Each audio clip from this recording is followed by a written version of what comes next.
Movies are works of art, and anime is no different. With this series, I hope we can examine anime and critically break them down and compare them to major films. Best way to do this is examining character arcs in anime, because characters are the lifeblood of any movie. I hope with this list that we can truly compare a character to another. Ladies and gentlemen, hello, I'm Scott the Anime Critic, and let's examine the 7 best character arcs in anime.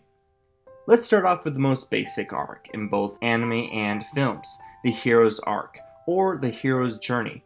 Think of the story that starts off with a basic introduction, and you see their normal life, but the journey forces them to leave that comfort zone either by choice or by force. This certain story places a lot of focus on them changing. Then you see them have to defeat the thing that forced them into the journey, and it ends with them being a stronger character. This could be like Tony Stark, where we see him full of himself, but with the time he spends in the cave, you see him grow, and now it's his job to fix the world. This is a self-contained story, but these kind of arcs also can last for a few movies. Look at Luke Skywalker, how he was forced to go, has one of the biggest realizations of film history, and then you see him at the end becoming something strong. But I'm Scott, the Anime Critic, so let's find out which anime series does that the best. Let's start off with the most impactful anime movie, Akira. This story really does well the sense of journey where we see our main characters, Akira and Tetsuma, are not introduced as pillars of greatness, but rather they are members of a gang. Truly, the marvel of this is how we get to see two characters change. One that becomes corrupted mentally as well as physically, while the other is forced on a journey to find his friend. I feel like Akira doesn't give the story any time to grow, and the arc is progressing a little too fast. I feel Mamoru Hosoda's film, The Girl That Leapt Through Time, is a great contender for the best. Our main character's personality does grow. She acquires this ability to travel back in time, and of course, she uses this power to benefit herself by going back in time and correcting her mistakes. But over the course of the film, she learns that her actions do have consequences. This small inclusion of her choices having consequences rather than an outside force, I think adds layer to the hero's journey. Deku from My Hero Academia does great, but he gets second place. I really wanted to give him the win, but as right now, I don't think we've seen enough of this story to say he is the best of the hero's journey. Don't get me wrong, if you haven't seen this story, you need to watch it. It's great. Deku's story is balanced between him having to really fight to prove himself as a hero and the comedy of him not being a hero and having to figure it out as he progresses. Instead, I think Gon from Hunter x Hunter or Hunter x Hunter, depends on how you like to say it, is the best example of the hero's journey. His idea of becoming a hero is kind of touching. We can say his arc starts off noble by following his father's example, and to even find his father. For the beginning, it seems like there is no danger for him as a character, and for the most part, he's always right, and anyone that he fights against, we will immediately assume is wrong. Gon goes from being this purest character to some might say a villain. That is what I think is the best thing for a hero's journey. They are not perfect, and seeing them make mistakes and living with those choices gives them more depth as a character. Unlike a normal hero who decides to go on an adventure, our next character arc is for those who choose not to go but are forced to leave. This is called the reluctant hero. Their story isn't one that they are trying to fix their mistakes, but they would rather stay in a consistent state that they choose.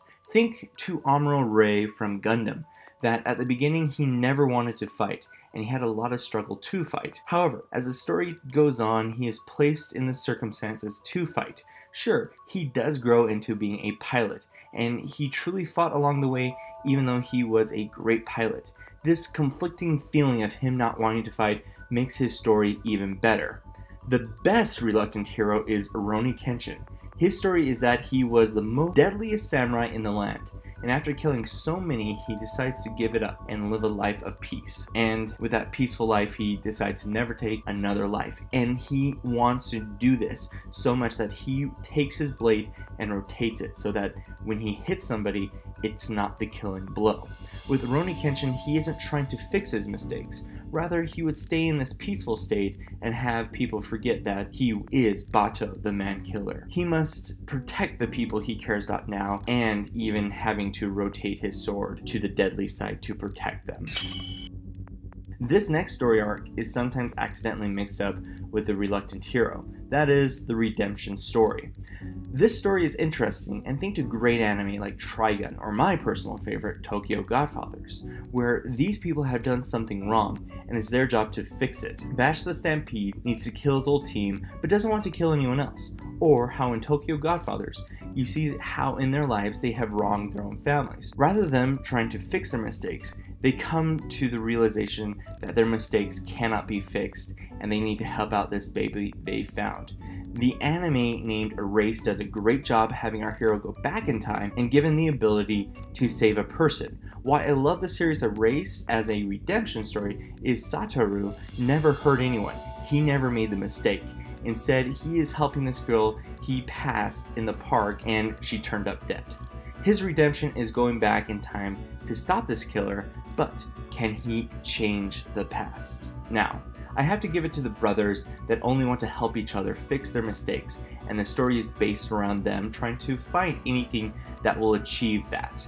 The Elric brothers. More importantly, Edward Elric. Yes, his story is that of tragedy, where he caused not only the destruction of his own body, but that of his brothers. His arc for the entirety is him exploring these different cities, trying to understand anything that will fix it. While on his journey, he comes across people that added to the beauty and layers to the series. Sure, I could easily name Roy Mustang, Scar, or the countless other characters of the series. However, Edward's mistake was his own, but it hurts more than just himself. Now, his goal is to fix his mistakes, regardless, and his story is the very definition of the redemption story. We have talked a lot about one given person and the emotional progress that they go through, but the next arc is where we must examine two people. This arc is called the love interest arc. Now, I'm not thinking of anything tragic like star-crossed lovers or even the overused but never original romantic comedies that you see somebody hate each other, they grow to like one another, something happens and one of them is standing, normally in the rain, as they profess their love. Instead, I'm looking for a series that shows us a real romantic development. We could name any Studio Ghibli film because they are love stories. But the main plot isn't love. Instead, it's a grand story of them understanding themselves better. The first recommend where our lovers are really pushing themselves is that of Banagher and Audrey in Gundam Unicorn. Yes, this is a war story, but it has a romantic subplot to it. But I feel that Banagher and Audrey really do have a connection. It is a subplot, and at the end, it more focuses on the philosophies of war, but I have to admit, I found that their relationship developing was a good balance to the philosophies of war and the horrors of war. Also, if you want to see a Gundam series that is more focused around the love stories, then I would recommend 8th MS Team, because really I do find that the two main characters grow to really love each other. When I think of a love story, I don't think of Gundam, but instead I think of a great series that pushed the anime industry forward. It is the legendary series Yuri on Ice. Yes, you can see them grow and fall in love, and Yuri needs to be pushed out of his comfort zone while Victor is trying to understand Yuri and being a better coach. However, the only thing that I don't like about the show is them not having any romantic moments. I don't think this is the fault of the director or the series, but I think that is the fault of the customs. And if this show had any moment of them showing a kiss or having any romantic movies, this would be the winner for this category. Still, this is a great series and you need to watch it dubbed. For the best romantic arc, I think there is no series or movie that does it better than the widely acclaimed movie Your Name. Why does this movie surpass the other movies even though it almost follows the generic love story? It comes down to the director showing them having romantic moments. As Taki and Mitsuha swap places, you see them not only getting to know one another, but they are living each other's lives. You see their interests grow in one another, and if you haven't seen it, then shame on you, because this movie does things really good and right. One thing too, it shows that they got to know each other over the course of a few months, rather than most series or movies showing that their relationship grows in only a few weeks or days. With life, there comes death, and the next series are ones that are not focused on death, but rather it's a series that shows that death is real, and it is the end. Many times they show that not all series have a happy ending. One show that shows life is ending and only have a certain amount of time is Akame ga Kill. Full disclosure, the first episode still freaks me out, and if you can get past that, the show gets progressively better.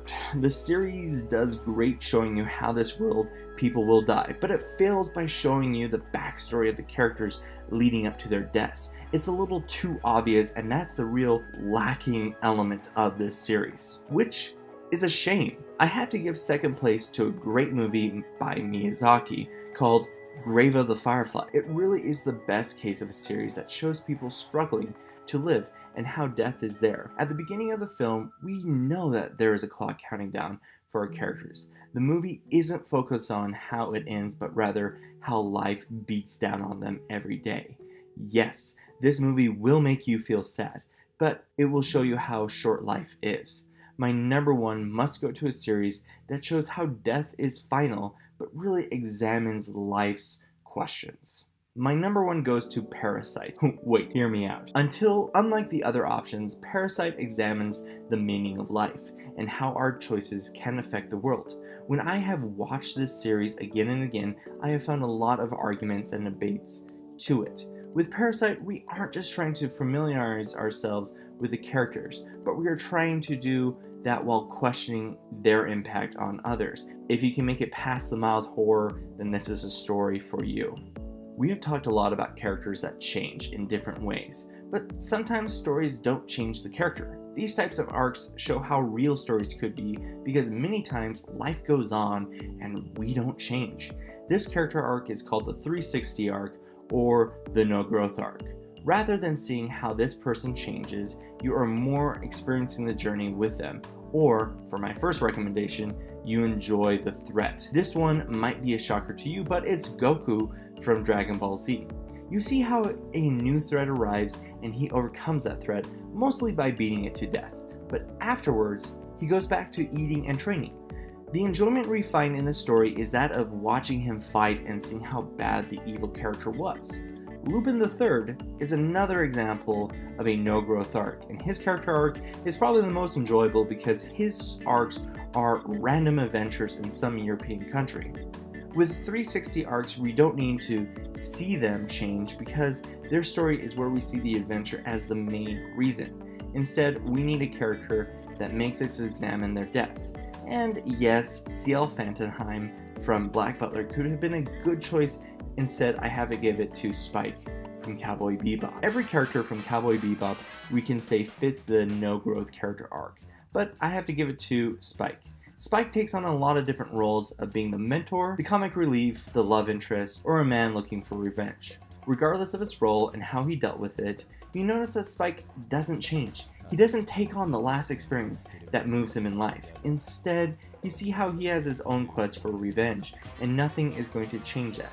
When he finally says, "Bang," you might notice how complicated he was, but you might also marvel for how little you actually knew about him.